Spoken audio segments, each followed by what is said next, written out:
નોંધી લેજો તારીખ 15 માર્ચ 2026, જે તમારા ખિસ્સા માટે ખૂબ જ મહત્વની છે.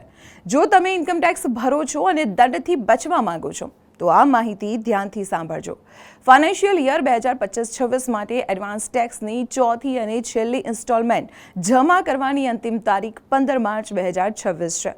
આ તારીખ સુધીમાં તમારે તમારો 100% એડવાન્સ ટેક્સ ભરી દેવો જરૂરી છે. હવે સવાલ એ છે કે આ ટેક્સ કોને ભરવાનો છે? જો TDS કે TCS કાપ્યા પછી પણ તમારી આખા વર્ષની ટેક્સની જવાબદારી 10,000 રૂપિયાથી વધારે થતી હોય તો તમારે એડવાન્સ ટેક્સ ભરવો ફરજિયાત છે.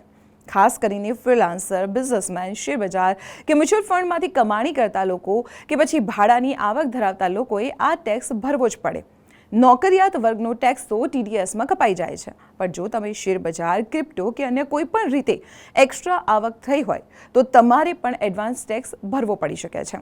જો તમે સમયસર ટેક્સ નહીં ભરો તો ઇન્કમ ટેક્સની કલમ 234B અને 234C હેઠળ ભારે વ્યાજ અને પેનલ્ટી લાગી શકે છે. જી હા, જે સિનિયર સિટીઝન્સની આવક માત્ર પેન્શન કે વ્યાજમાં છે તે કોઈ બિઝનેસ ઇન્કમ નથી, તેમને આ તમામ બાબતોથી છૂટ આપવામાં આવી છે.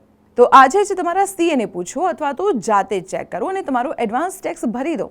આ વિડીયો તમારા મિત્રો અને ફેમિલી ગ્રુપમાં અત્યારે શેર કરી દો, જેથી તેઓ પણ પેનલ્ટીથી બચી શકે. અને આવી જ સાચી અને સચોટ માહિતી માટે જોતા રહો સંદેશ ડિજિટલ.